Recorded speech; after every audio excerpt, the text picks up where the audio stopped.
संसार यही सब देखता है, तुम्हारा रूप, तुम्हारा गुण, तुम उसके काम के लायक हो कि नहीं हो। अगर स्वार्थ की पूर्ति लायक नहीं हो तो कोई भी हो, हट जाओ या वो मार डालेगा। संसार का स्वरूप है, कोई न कोई नाटक करके तुम्हें नष्ट कर देगा संसार। लेकिन हमारे भगवान कैसे भी नीच, पतित, अवगुणी, कुरूप, बिल्कुल मूर्ख कैसा भी हो, भगवान उसे अपनी गोद में ले लेते हैं। तो अपने आप से ज्यादा प्यार आप किसी को नहीं करते, टांग कटवा देंगे आप। अगर ऐसा लग जाए कि अपने को बहुत अशांति जीना मुश्किल है, आप क्या करेंगे, कैसे मुंह दिखाएंगे, तो आप जहर खा लेंगे, फांसी पे चढ़ जाएंगे। मतलब समझिए, पर आपने अपने को देखा नहीं, जाना नहीं, फिर भी आप बहुत प्यार करते हैं। जो कुछ भी प्यार करते हैं अपने लिए करते हैं, अपने आप से बढ़कर आप किसी से प्यार नहीं करते। और आपने अपने आप को नहीं जाना, तो फिर तुम उन्हीं के अंश हो।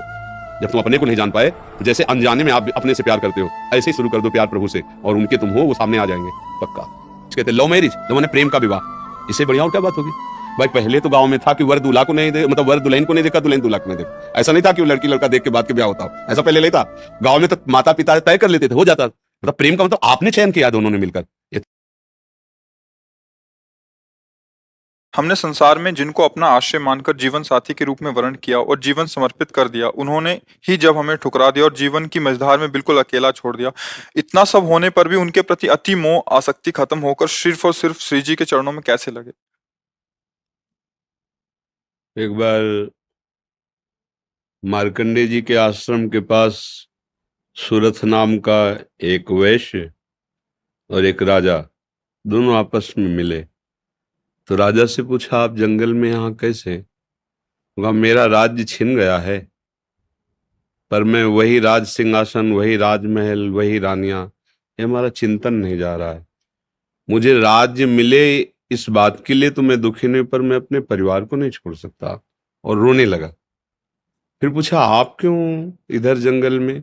तो उनका, मेरे बेटे ने मुझे पीट के निकाल दिया, सारी संपत्ति छीन ली, पर मेरा मन उसी के लिए तड़प रहा है। वो भले मुझे पीटे, पर मैं अपने बेटे, बहू, परिवार को नहीं छोड़ सकता।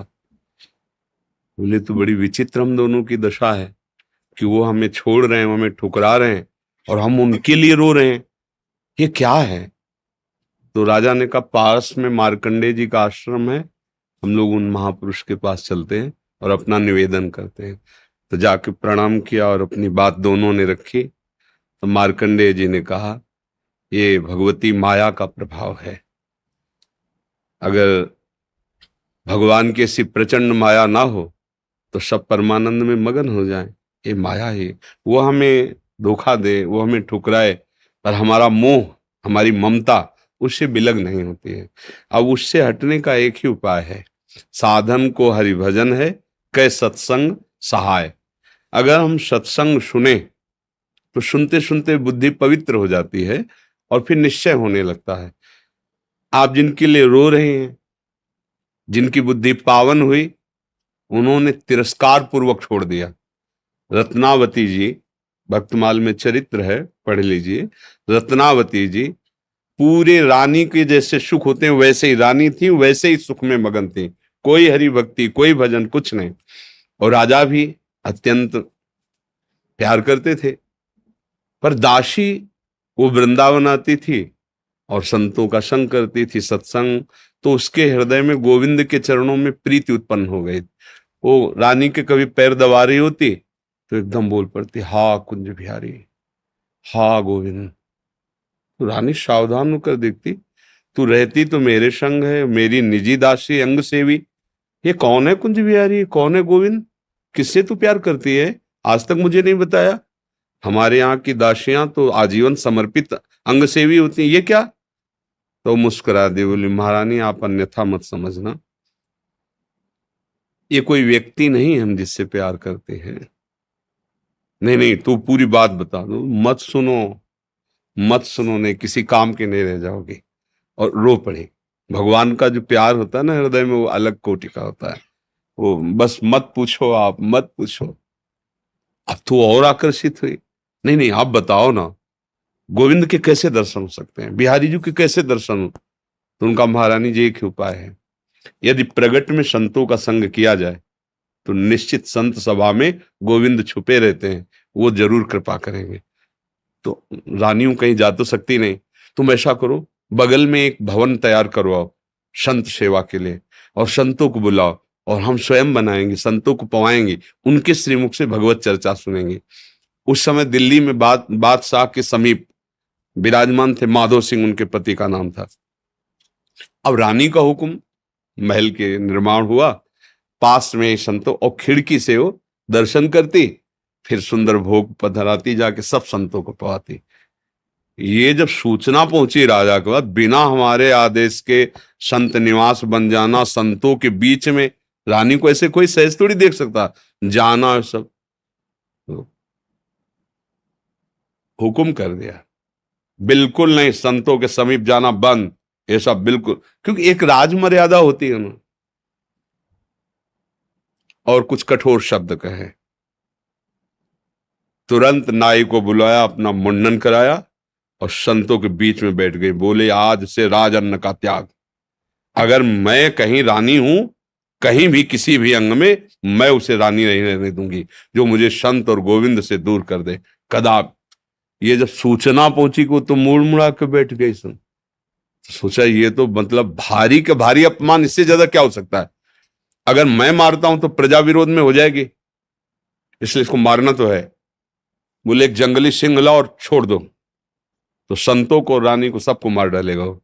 श्रृंगार के दासी ने कहा महारानी सिंह, जो ही पिंजरा से खोला गया तो ऐसे मुड़ी, उनका सिंह नहीं नरसिंह, भगवान पधारे, थाल लेके, सिंह ऐसे जैसे कोई गाय ना, सीधी गाय हो, ऐसे तिलक लगाया, आरती की, प्रणाम किया, ऐसे सब देखते रह गए। फिर लौटा सिंह को मारी छलांग, तो जो ऊपर बालकनियों में खड़े देख रहे थे ना मान सिंह के आदमी, फाड़ के फेंक दिया और गुर्राता हुआ भाग गया।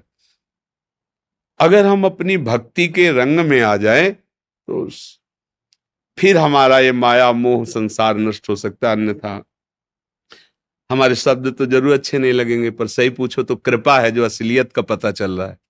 यहाँ कोई किसी से प्यार नहीं करता, अपने सुख स्वार्थ की जब तक पूर्ति लगती है, हमारा मन जब तक राजी है, तब तक हमें आपको प्यारे कहते हैं, अपना प्यारा बना लेते हैं, और जब हमारा मन कहीं और राजी हो गया तो आपकी तरफ देखते नहीं।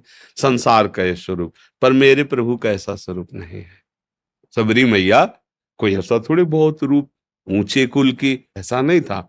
सबर जंगली जातियों में आती है उनमें, लेकिन भगवान की भक्ति से बड़े बड़े ब्रह्म ऋषियों के आश्रम में भगवान नहीं गए, सबरी माता के। भगवान ये सब संसार यही सब देखता है, तुम्हारा रूप, तुम्हारा गुण, तुम उसके काम के लायक हो कि नहीं हो। अगर स्वार्थ की पूर्ति लायक नहीं हो तो कोई भी हो, हट जाओ या वो मार डालेगा। संसार का स्वरूप है, कोई न कोई नाटक करके तुम्हें नष्ट कर देगा संसार। लेकिन हमारे भगवान कैसे भी नीच, पतित, अवगुणी, कुरूप, बिल्कुल मूर्ख कैसा भी हो, भगवान उसे अपनी गोद में ले लेते हैं।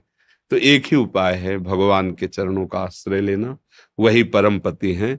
देखो मीरा जी ठसक से कहती, मेरे तो गिरधर गोपाल दूसरा न कोई। और ये कभी धोखेबाज नहीं है, कभी धोखा नहीं।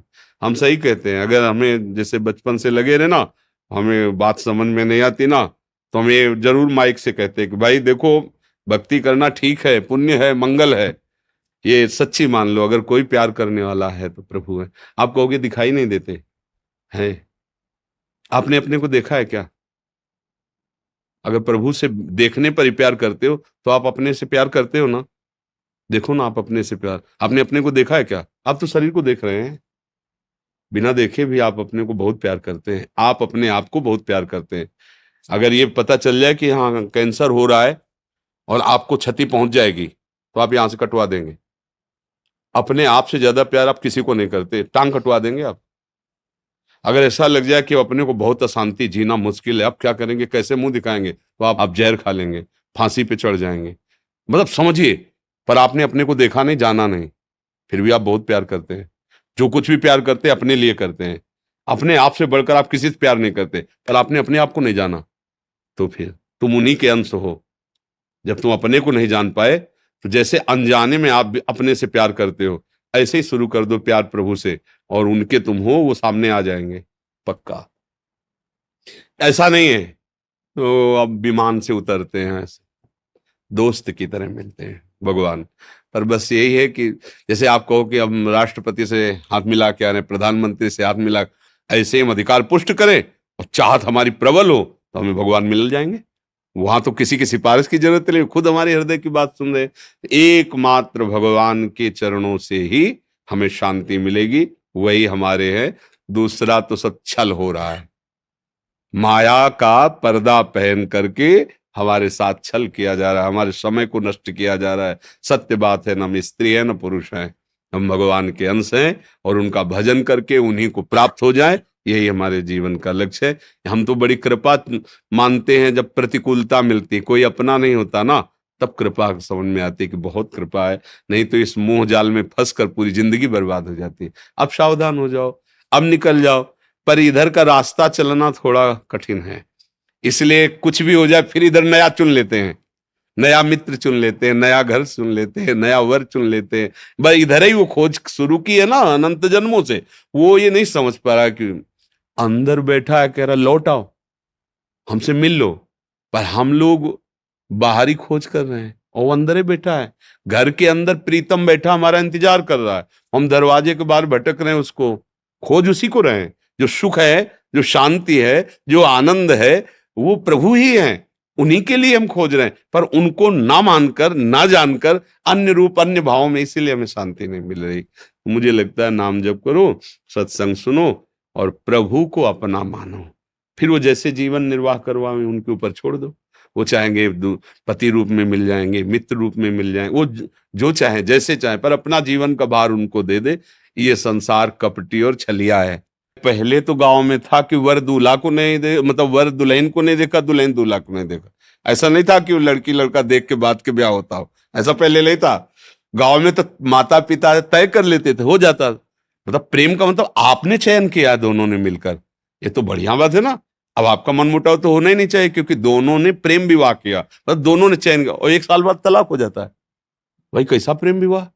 वहां तो न वर को देखा था, न दुल्हन को देखा था, माता पिता की मर्यादा में आकर ब्याह किया और परिवार सुसज्जित मंगलमय आजीवन निर्वाह करते हुए, पूरे घर की सेवा, परिवार की सेवा, पति की अधीनता, पति पत्नी को ही अपना सर्वस्व मानते हुए, ऐसे ही भाव से आज हमारा क्या वातावरण हो रहा है।